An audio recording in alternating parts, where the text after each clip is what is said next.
আমি এই পৃথিৱীত আছো আমি এই সকলো কৰিম আমাৰ এই সকলো 100% আমাৰে ভগৱানৰ বাবে কৰিবলগীয়া আমাৰ একো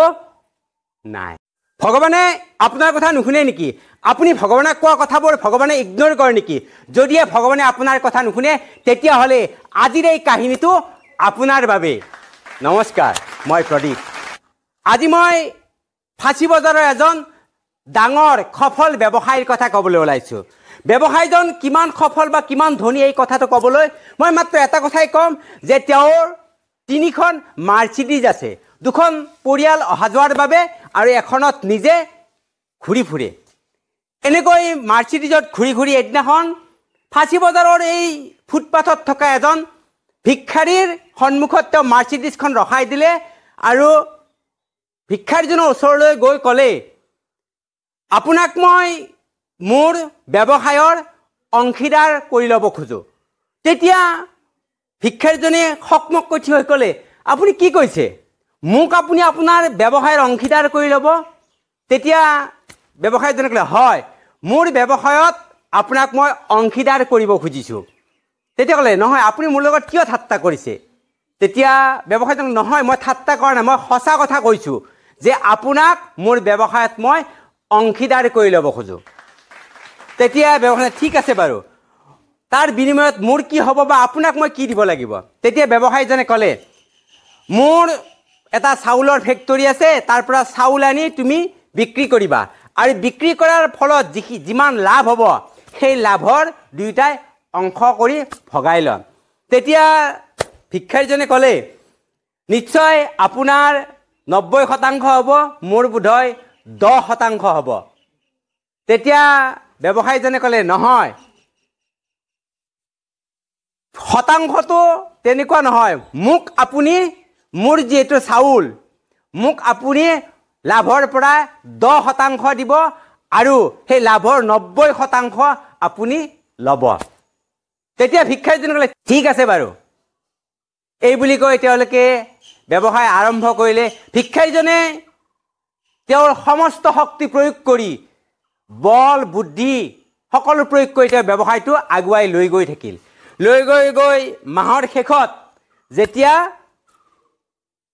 লাভৰ কথাটো আহিল তেতিয়া ভিক্ষাৰীজনে ভাবিলে মই ইমান কষ্ট কৰিছো সমস্ত ময়েই কৰিছো গতিকে মই সেই ব্যৱসায়ীজনে মাত্ৰ মোক কি কৰিছে মোক চাউল কেইটাৰ ব্যৱস্থা কৰিছে গতিকে তেওঁক মই 10% দিয়াৰ কোনো প্ৰয়োজনেই নাই এই বুলি মনত তেওঁ ভাবিলে যে 100% ইয়াত মোৰেই অৰিহণা আছে গতিকে 100% ময়েই পোৱাৰ যোগ্য এই বুলি মনত এটা থিৰাং কৰি ল'লে আৰু যেতিয়া মাহৰ শেষত লাভাংশৰ বাবে সেই মাৰ্চিডিজত ঘূৰি ফুৰা ব্যৱসায়ীজন ভিক্ষাৰীজনৰ ওচৰলৈ আহিল তেতিয়া ভিক্ষাৰীজনে ক'লে নাই নাই আপোনাক মই 10% দিব নোৱাৰো কাৰণ এই ব্যৱসায়টোত বা ইয়াৰ প্ৰফিটত 100% মোৰ অৰিহণা আছে আপোনাৰতো একো অৰিহণা নাই আপোনাক মই কিয় 10% দিম এই বুলি তেওঁ অস্বীকাৰ কৰে যে আপোনাক মই কোনো লাভাংশ নিদিও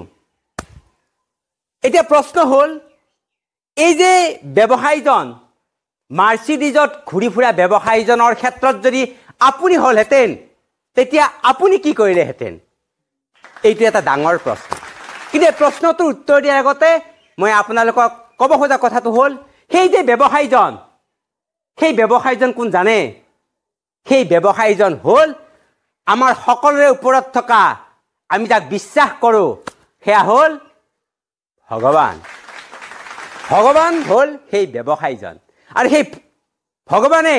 আমাক এই পৃথিৱীলৈ আমাৰ এই পৃথিৱীৰ সৌন্দৰ্য চাবলৈ পৃথিৱী উপভোগ কৰিবলৈ আমাক পঠাই দিছে আৰু এতিয়া আমি আমাৰ যেতিয়া জীৱন পাইছোঁ আমি অনুভৱ কৰোঁ যে ইয়াততো মোৰেই অকল ময়েই সকলো কৰিব লাগে ময়েই মোৰ কাৰণে কৰিব লাগে কিন্তু আমি যদি ভাবোঁ যে তেওঁতো আমাক এই সুযোগকণ দিছে যিদৰে ব্যৱসায়ীজনে সেই ভিক্ষাৰীজনক দিছিল সেই ভগৱানে আমাক এই পৃথিৱীত কিবা এটা কৰাৰ বাবে আমাক এটা সুযোগ দিছে সেই সুযোগৰ মাজতে আমি বাৰু আমাক দিয়া সময়ৰ যদি আমি 90% ব্যৱহাৰ কৰি আমি যদি 10% তেখেতৰ নামত চিন্তা কৰোঁ আৰু তেখেতে যিটো কাম ভাল পায় সেই কামটো যদি কৰোঁ আমাৰ কিবা ক্ষতি আছে নেকি কিন্তু আমি সেইটো নকৰি আমি কি ভাবোঁ আমি এই পৃথিৱীত আছো আমি এই সকলো কৰিম আমাৰ এই সকলো 100% আমাৰে ভগৱানৰ বাবে কৰিবলগীয়া আমাৰ একো নাই কিন্তু আমাৰ কৰিবলগীয়া আছে যিদৰে মই ক'লোঁ যদি সেই ব্যৱসায়জন আপুনি হ'ল হয় ঠিক তেনেদৰে ভগৱানে আমাক পঠাইছে গতিকে ভগৱানৰ কাৰণে আমি কিছু সময় হ'লেও আমি দিব লাগিব আমাৰ জীৱনৰ পৰা তেতিয়াহে আমি তেওঁৰ ওচৰত কৃতজ্ঞতা প্ৰকাশ কৰাটো বুজাব আৰু ভগৱানক আমি সময়টো দিম ভগৱানৰ নাম গুণ ল'ম তেখেতক আমি স্মৰণ কৰিম কিন্তু তাৰ উপৰিও তেখেতে ভাল পোৱা কাম যেনে আনক সহায় কৰা আনক কিছু সামৰ্থ্য অনুসৰি কিছু দান কৰা আনৰ অন্যায় নকৰে এইবোৰ কাম ভগৱানে ভাল পায় গতিকে সেইবোৰ কাম আমি জীৱনত 10% আমি জানো প্ৰয়োগ কৰিব নোৱাৰোঁ আহক আজিৰ পৰা অন্তত আমাৰ জীৱনৰ 100% আমাৰ বুলি নাভাবি তাৰ 10% আমি ভগৱানক দিবলৈ আমি আজিৰ পৰা আৰম্ভ কৰি দিওঁ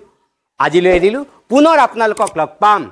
যদিহে মোৰ এই চেনেলটো আপোনালোকে ছাবস্ক্ৰাইব কৰি ৰাখে আৰু যদি ভাল লাগে তেতিয়া লাইক আৰু শ্বেয়াৰ কৰিব পুনৰ আপোনালোক লগ পোৱাৰ আশাৰে আজিলৈ নমস্কাৰ